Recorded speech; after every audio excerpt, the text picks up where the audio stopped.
CUT 2027 के अंदर चाहते हो फिजिक्स के अंदर 250 में से 250 लाना, तो आपका जो सबसे बड़ा सवाल है कि भैया किस तरीके से हमें प्रिपरेशन करनी चाहिए जिससे हम लोग स्कोर अच्छा कर पाए, क्या स्ट्रेटजी फॉलो करना चाहिए, किस मंथ में कितना हमें पढ़ना चाहिए, क्या क्या चीजें हमें करनी चाहिए। तो यह वीडियो आप सभी के लिए बहुत इंपॉर्टेंट होने वाली है। तो मैं गजेंद्र शर्मा एक बार फिर से आप सभी का स्वागत करता हूं सीयूटी अड्डा 24/7 के ऊपर। चैनल को सब्सक्राइब करके रख लीजिए क्योंकि यहीं पे आप सभी को सारी चीजें बहुत अच्छे से मिलने वाली है फिजिक्स से रिलेटेड। सबसे पहले आप सभी को यह ध्यान रखना है कि यार हमारा टारगेट क्या है। सबसे पहले मेरा टारगेट डिसाइडेड होना चाहिए कि सर मुझे फिजिक्स में 250 में से 250 लेके आना है, और वो अभी पॉसिबल है अगर मैं आज से लग के स्टार्ट करता हूं तो। दूसरी चीज, टोटल नंबर ऑफ चैप्टर्स की बात करता हूं तो 14 है। वहीं अगर एग्जाम पैटर्न की बात करता हूं तो 50 क्वेश्चंस आप सभी से पूछे जाते हैं फिजिक्स के पेपर के अंदर। 60 मिनट का टाइम आप सभी को दिया जाता है इन 50 क्वेश्चंस को करने के लिए। सही करने पर +5 मिलता है हर एक क्वेश्चन के लिए, गलत करने पर -1 की नेगेटिव मार्किंग आप सभी को देखने को मिलती है। तो टोटल कितना हुआ भैया, 50 × 5 करोगे तो 250 मार्क्स का पूरा पेपर हो गया। चैप्टर कितने हैं, 14 है। अगर मैं यहां पे बात करता हूं पहले चैप्टर की, तो यहां पे एक बार देख लेते हैं चैप्टर वाइज क्या क्या वेटेज है, कितने सवाल आप सभी से पूछे जाते हैं। तो यहां पे आप देखेंगे कि भैया चैप्टर नंबर 1 की बात करता हूं तो 4 से 5 क्वेश्चंस है। चैप्टर नंबर 2 से बात करता हूं तो 4 से 6 है। चैप्टर नंबर 3 से 5 से 7 है। चैप्टर नंबर 4 से 5 से 6 है। और इसके अंदर मैग्नेटिज्म एंड मैटर की बात करते हैं 1 से 2 है। ईएमआई से आप सभी को 4 से 5 क्वेश्चन देखने को मिलता है। एसी से 2 से 3 है। और ईड एमडब्ल्यू से अगर आप बात करते हो 2 से 3 है आप सभी का। Ray optics and optical instrument की बात करते हो तो यहाँ पे 5 से 6 आप सभी को देखने को मिलता है। इसके बाद में वेव ऑप्टिक्स से 2 से 3 आप सभी का है। और इसके बाद आप देखोगे 2 से 3 है 11, 12, 13 चैप्टर तक। सेमीकंडक्टर में 3 से 4 सवाल आप सभी को देखने को मिलता है। अब हो सकता है बेटा जी ये आप लोगों का वेरी कर जाए, उसके पीछे का रीजन है क्यों, क्योंकि देखो सीबीटी मोड में पेपर होता है और लगभग 30 से 35 शिफ्ट में आप सभी का पेपर होता है। अब जब 30 से 65 शिफ्ट है तो उसके अंदर कहीं ना कहीं चीजें वेरी करती हैं। हो सकता है कि मैं आपको यहां पे बोल रहा हूं कि यार करंट इलेक्ट्रिसिटी से लाइक 5 से 7 सवाल है, हो सकता है आपकी शिफ्ट में 3 ही सवाल देखने को मिले। तो मैंने एक ओवरऑल ओवरव्यू आपको दे दिया है कि आपको यह ध्यान रखने की जरूरत है। अब मैं आपको लेके चलता हूं कि आपको हर मंथ वाइज क्या क्या करना है। तो भाई पहला मंथ आपका होना चाहिए, जून से स्टार्ट कर रहे हो, फाउंडेशन आप लोगों का ये है, तो जून से लेकर सितंबर तक की मैं यहां पे बात कर रहा हूं। जून में आप सभी को पहला और दूसरा चैप्टर उसको कंप्लीट कर लेना है और यहां पे एनसीईआरटी कंप्लीट करनी है, नोट्स प्रिपेयर करना है और 300+ एमसीक्यूज लगा लेना है। क्योंकि मैं बैच के अंदर भी लगभग यार 100-150 सवाल तो मैं ही करा देता हूं, तो आप लोग कर सकते हो। एक महीने में यार 15 दिन है, 15 दिन में 300 सवाल अगर दोनों चैप्टर के मिला रहे हो यानी कि 150 सवाल इजीली आप कर सकते हो एक चैप्टर का। फिर आपको जुलाई के अंदर तीसरा और चौथा चैप्टर कंप्लीट करना है। फॉर्मूला शीट है, 400+ एमसीक्यूज लगाना है, वीकली टेस्ट आपको देना है। इसका मतलब अगस्त के अंदर आपको 5, 6, 7 ये चैप्टर कंप्लीट करने हैं, न्यूमेरिकल प्रैक्टिस करनी है, पीवाईक्यूज लगाने हैं, कांसेप्ट रिवाइज करना है। फिर इसके बाद में सितंबर के अंदर 8 और 9 चैप्टर आपको कंप्लीट करना है। चैप्टर वाइज टेस्ट अब आपको देना स्टार्ट कर देना है क्योंकि आपकी एक बुक कंप्लीट हो गई है। रिवीजन आप सभी को करना है और सबसे बड़ी बात जो वीक टॉपिक्स है उनको इंप्रूव करना। अब कैसे पता लगेगा, जब आप मॉक टेस्ट देते हो ना तो इससे आप लोगों को पता लग जाता है कि मेरा वीक टॉपिक कौन सा है, किस पे मुझे काम करने की ज्यादा जरूरत है। और जिनसे बार बार से में सवाल गलत हो रहे हैं ना उनको आप लोगों को क्या करना है बेटा जी, यहां पे नोट डाउन करते चलना है। एक मिस्टेक बुक के अंदर मिस्टेक एक नोटबुक ले लो, उसमें बनाते चलो, लिखते चलो, जिससे क्या हो कि लास्ट मोमेंट पे आप लोग उनको रिवाइज कर सको कि यार यहां पे मेरी सबसे ज्यादा गलतियां हुई हैं, फाइनल पेपर के अंदर मेरी गलती नहीं होनी चाहिए। तो ये सितंबर तक आपका हो गया। इसके बाद में हम लोग यहां पे जाएंगे तो अक्टूबर के अंदर आपको 10 और 11 चैप्टर कंप्लीट कर लेना है। और यहां पे अब आपको देखो ऑलमोस्ट आपका क्या है कंप्लीट, ये आपका हो गया 10 चैप्टर 11 चैप्टर हो गए, यानी कि अब आपको रिवीजन अपना कंप्लीट कर लेना है इसी मंथ में और मॉक टेस्ट देना स्टार्ट कर देना है। एटलीस्ट 10 मॉक टेस्ट आपको दे लेने।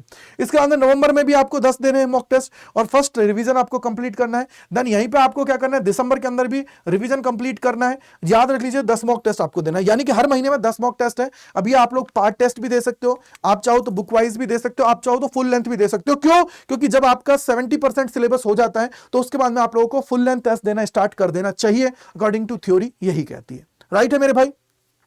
इसके बाद में अब हम लोग आते हैं, देखेंगे कि यार जनवरी फरवरी के अंदर बहुत सारे ऐसे बच्चे होंगे जो बोर्ड का एग्जाम भी देंगे, बहुत सारे ऐसे बच्चे हैं जो सिर्फ सीयूटी की प्रिपरेशन करेंगे, लेकिन कुछ बच्चे ऐसे भी होंगे बोर्ड प्लस सीयूटी की प्रिपरेशन करेंगे। तो उन दोनों के लिए मैंने ये बना दिया।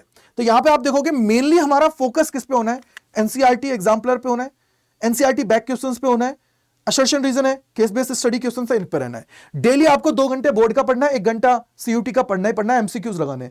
इससे क्या होगा कि आप लोगों के जो 15-16 सवाल जो आते हैं वो भी आपके कंप्लीट हो जाएंगे, जो आपके आते हैं ना फ्रंट पेज पे जो आते हैं फिजिक्स के अंदर वो आपके कंप्लीट होंगे। साथ ही साथ यहां से आपका बोर्ड का भी तैयार होता रहेगा। टारगेट हमारा यह है कि भाई इन 2 महीने के अंदर मुझे, क्योंकि देखो लगभग जनवरी है और फिर फरवरी है, 15 दिन वो, तो यानी कि 45 दिन के आसपास मेरे पास रहेंगे। इनमें कम से कम मुझे 1000 प्लस एमसीक्यूज लगाने ही लगाने, ये दिमाग में बिठा लो आप लोग, ठीक है। और कंसिस्टेंसी के साथ आगे बढ़ना है, स्मार्ट वर्क करना है, जिससे आपको सक्सेस मिल पाए। ये तो रहा आपका फैब तक का पूरा प्लान कि भैया मुझे फैब तक क्या करना है। अब सबसे बड़ा जो होता है ना, वो होता है रैंक बूस्टर। जो आपको बूस्टर डोज देने वाला है वो है आपका मार्च और अप्रैल। भाई मार्च के अंदर रिवीजन करना है एक बार पूरा कंप्लीट, मार्च पूरा है, रिवीजन एक बार कंप्लीट कर लेना है, और कम से कम 15 मॉक टेस्ट लगाने, कम से कम 15। हर दूसरे दिन मॉक टेस्ट लगाना, फिजिक्स का 1 घंटे का लगेगा, उसका 30-40 मिनट, 1 घंटा 1.5 घंटा आपको उसका एनालिसिस करना है। अप्रैल के अंदर अगेन आपको रिवीजन करना है दूसरी बार, 20 मॉक टेस्ट लगाने, फॉर्मूला पूरा कंप्लीट करना है। इससे क्या होगा कि अब आप लोगों का स्कोर जो मॉक टेस्ट के अंदर है 200 प्लस, 220 प्लस आपका आ जाना चाहिए। और ये कंसिस्टेंसी के साथ चलना है, कंसिस्टेंसी के साथ हमें आगे बढ़ना है कि हाँ भाई मेरे को स्कोर इतना है। क्योंकि आप एक बार यहां रिवीजन कर चुके हो, दूसरी बार यहां कर चुके हो, तो भाई फिर तो स्कोर इंप्रूव होना चाहिए। और उससे पहले भी आप लोग रिवीजन कर चुके हो, देखो ये रिवीजन यहां पे भी आप लोग कर रहे हो, यहां पे भी रिवीजन कर रहे हो, तो मतलब आपने कॉन्सेप्ट्स को बहुत बारीकी से देखा है। इसके बाद में भाई मार्च है, मार्च में जब तक 10-12 मार्च तक जब तक आपके पेपर होते हैं, उससे पहले आपको फिजिक्स के 2 फुल लेंथ मॉक टेस्ट लगा लेने, फॉर्मूला रिवाइज करना है। और जो मिस्टेक नोटबुक्स थी, मैंने आपको बोला था कि भाई जो यहाँ पे गलतियां आपसे सबसे ज्यादा हुई हैं उनको आपको रिवाइज करना है। इसके बाद में आप 240 से 250 की रेंज में आप लोग पहुंच जाओगे। जितना ज्यादा कॉन्फिडेंस रखोगे, जितना ज्यादा मॉक टेस्ट लगाओगे ना, उतना ज्यादा आप सभी को बेटा जी बेनिफिट होने वाला है। अन्यथा पता है क्या होगा, अन्यथा फिर हम लोग क्या होंगे, इफ एंड बट्स में ही घूमते रह जाएंगे कि भैया मुझे ये करना चाहिए, मुझे वो करना चाहिए, जबकि मेरा टाइम निकलता जाएगा। रिवीजन आपको ये देखना है, दिसंबर तक मुझे मेरा सिलेबस कंप्लीट करना है, जनवरी फरवरी में भी रिवीजन चलेगा, बोर्ड और उसका है, उसके बाद में मार्च में रिवीजन है, अप्रैल में रिवीजन है, मॉक टेस्ट है, बस यही काम है जो आपका स्कोर है उसको इंप्रूव करेगा फिजिक्स के अंदर। क्योंकि फिजिक्स मेहनत मांगती है, और जब मेहनत आप करते हो तभी जाके आपका कॉन्फिडेंस इंक्रीज होता है, राइट है। अब सबसे बड़ी बात है कि भैया मेरे हाई वेटेज टॉप चैप्टर्स कौन से हैं जो हाई वेटेज है। तो सबसे पहले देखो chapter number 3, chapter number 4, chapter number 9, chapter number 10, chapter number 14, इसके बाद में ईएमआई एसी है, ड्यूल नेचर है, और इलेक्ट्रोस्टैटिक्स है, यानी कि पहला और दूसरा चैप्टर है। ये आपके हाई वेटेज चैप्टर्स हैं, जिनके सबसे ज्यादा सवाल जो सबसे ज्यादा पूछे जाते हैं वो यहीं से पूछे जाते हैं, ठीक है, जो आपको करना जरूरी है। क्योंकि अगर इनको छोड़ दोगे तो फिर आप ये मान लो कि आपको सिलेक्शन नहीं होगा, क्योंकि फिर कहां से बात बनेगी। तो इसलिए आपको सारी चीजों को अच्छे से कवर करना है, जिससे आपका बेनिफिट हो, आप लोग स्कोर इंप्रूव कर पाए, कॉन्फिडेंस के साथ पेपर के अंदर बैठ पाए, राइट है। अब रिसोर्सेज क्या यूज कर सकते हो, पहला एनसीईआरटी को कंप्लीट करना है, दूसरा एग्जाम्पलर्स है, बैक एक्सरसाइज ऑफ एनसीईआरटी करना है, पीवाईक्यूज लगाना है, फॉर्मूला कंप्लीट रिवाइज करना है, और सबसे इंपॉर्टेंट इनके बाद मॉक टेस्ट लगाना है। ये मान लीजिए मुझे कम से कम 30 से 40 मॉक टेस्ट लगाने हैं एग्जाम से पहले। अगर लगा लिए तो आपका जो स्पीड और एक्यूरेसी की प्रॉब्लम है वो दूर हो जाएगी, आप लोग कॉन्फिडेंस के साथ आगे बढ़ पाएंगे। अन्यथा क्या होगा, आप सिर्फ घूमते ही रह जाएंगे। और ये स्टडी प्लान क्या कहेगा 2027 के अंदर, जब मार्च अप्रैल में आप पहुंच चुके हो, भाई आपको 1 घंटे थ्योरी पढ़नी है सिर्फ, फिर आधे घंटे उसका रिवीजन करना है, 2 घंटे एमसीक्यूज लगाना है, और 30 मिनट पीवाईक्यूज लगाना है। यानी कि टोटल आपको 4 घंटे ही देना है पूरे दिन में। मैं तो फिजिक्स में 4 घंटे से ज्यादा नहीं बोल रहा, 3 से 4 घंटे दो, काम हो जाएगा। क्योंकि देखो जो कैलकुलेटिव सब्जेक्ट्स है उसमें ज्यादा टाइम देना ही पड़ेगा। अब जैसे आप बायो की बात करोगे, केमिस्ट्री की बात करोगे, तो एज कंपेयर टू फिजिक्स के वो थ्योरेटिकल है, तो वहां पे आपको इतना टाइम डिवोट करने की जरूरत नहीं है जितना यहां पे डिवोट करना है।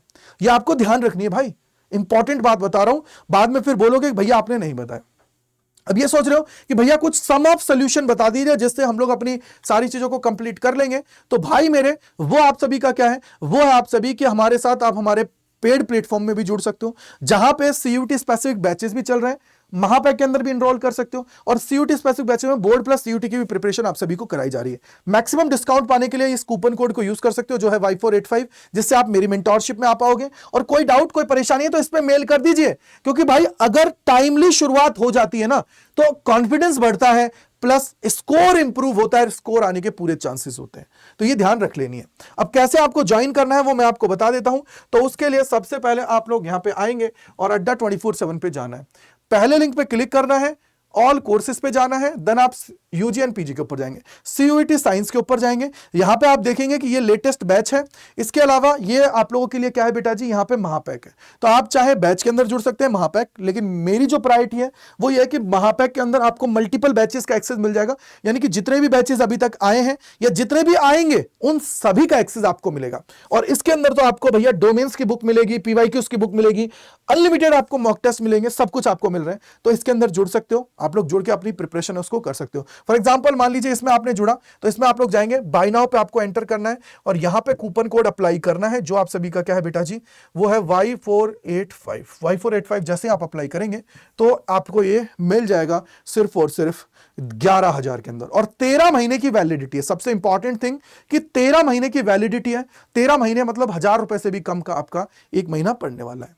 आई होप आपके सारे डाउट्स दूर हो गए। तो अपने जितने दोस्त हैं, फ्रेंड्स हैं, सभी को शेयर कर दीजिए जिससे उनका भी भला हो सके। Thank you, bye bye to all. मिलते हैं इस प्रकार के और सेशंस में। कमेंट सेक्शन के अंदर लिखिएगा कोई डाउट, कोई परेशानी है तो। बाय बाय टू ऑल सभी को।